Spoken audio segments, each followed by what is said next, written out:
Salut, nous sommes le 31 décembre, alors je viens vous souhaiter une bonne année 2021 et finir cette année avec une petite réflexion. Et j'ai noté sur mon cahier une phrase qui dit que l'un des moments les plus difficiles pour discipliner notre esprit, notre bouche et nos attitudes, c'est pendant une tempête. Alors nous vivons tous des tempêtes en différents degrés et nous devons supporter l'épreuve de notre foi et surveiller notre comportement pendant que ces tempêtes font rage dans notre vie. Alors c'est une phrase que j'ai lue il y a quelque temps et que j'ai notée sur mon carnet de notes. Et cela m'a fait penser aux nombreuses tempêtes que nous avons traversées pendant ce 2020. Euh, et pas seulement celles qui se sont passées et celles qui sont en train de menacer à continuer de se produire. Et je ne parle pas seulement du Covid, parce qu'il y a eu de nombreux désastres pendant cette année. Et peut-être que certains d'eux, comme ils étaient situés un peu plus loin de notre entourage, ne nous ont pas tellement menacés, mais ils ont touché notre cœur. Et il y a eu toutes sortes de catastrophes. Il y a eu des ouragans, des incendies, il y a eu des tremblements de terre, il y a eu des famines, il y a eu des guerres, des émigrations, des drames humains et des morts, beaucoup trop de morts.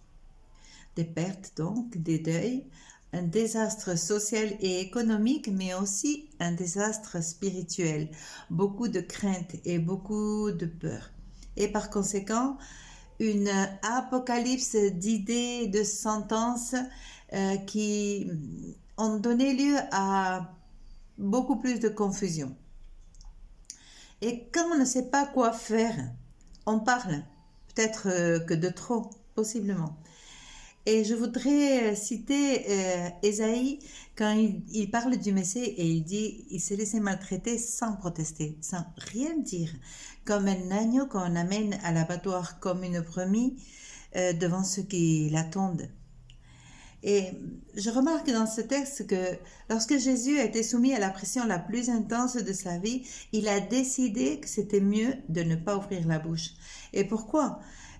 Dans son humanité, il serait peut-être tenté à se plaindre, à douter de Dieu ou à dire quelque chose de négatif.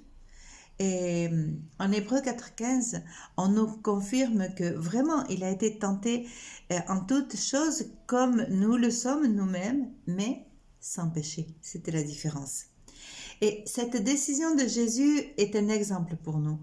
Et c'est vraiment préférable de se taire et d'attendre que la tempête s'apaise plutôt que de parler. Et moi, j'en prends note moi-même, ça va me goûter. Mais on connaît déjà le proverbe qui dit que celui qui parle beaucoup pêche beaucoup.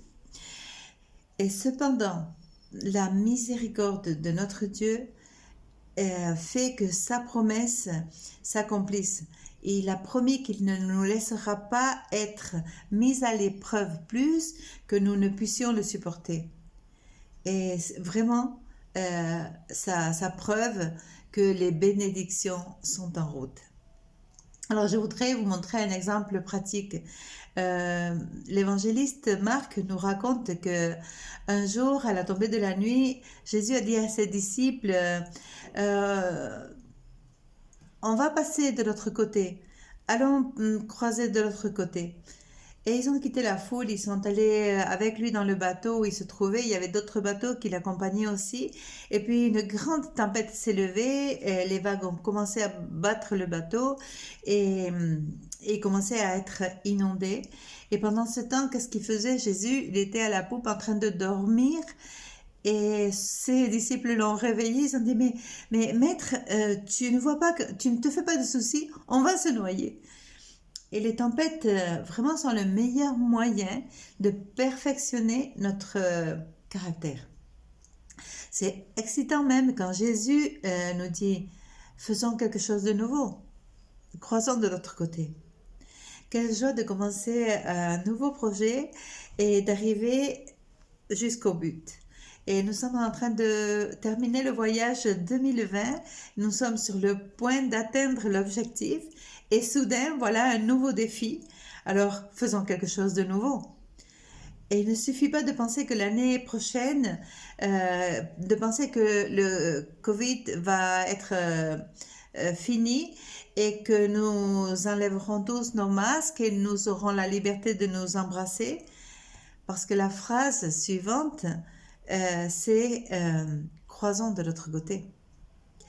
Alors Dieu nous guide pour continuer à avancer dans nos vies et vraiment nous allons nous diriger vers des bénédictions nouvelles de l'autre côté, mais nous devons peut-être ou nous aurons peut-être à supporter d'autres tempêtes pendant 2021 et nous devrons utiliser l'expérience de cette année, de 2020, pour y faire face.